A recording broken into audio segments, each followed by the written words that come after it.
लगल बियाह बहुत मटकोर लगल बियाह बहुत मटकोर हमारा गयखिया से बहे भिलोर लगल बियाह बहुत मटकोर लगल बियाह बहुत मटकोर हमारा गयखिया से बहे भिलोर लगल बियाह बहुत मटकोर। डीजे गुड मधुबनी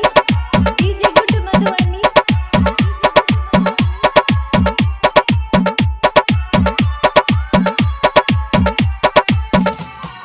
दिलावा में हमारा दो दिल गम गे कहबो न सही पैबो हम गे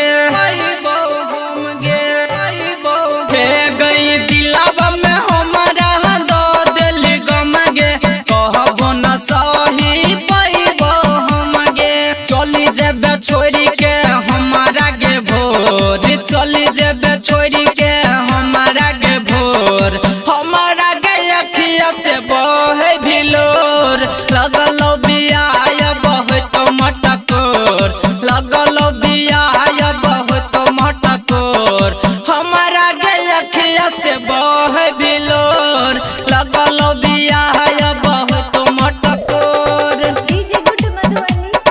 डीजे गुड मधुबनी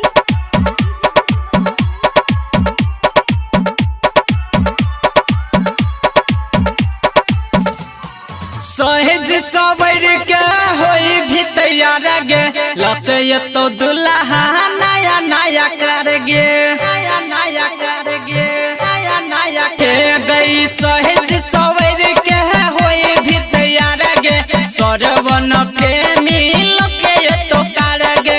एमएन रानी सुन लेते मोर एमएन रानी सुन लेते मोर हमारा गयखिया से बहे भिलोर लगल बियाह बहुत मटकोर लगल बियाह बहुत मटकोर हमारा गयखिया से बहे भिलोर लगल बियाह बहुत मटकोर जो बेवफा भ गेली। JMS Recording Studio।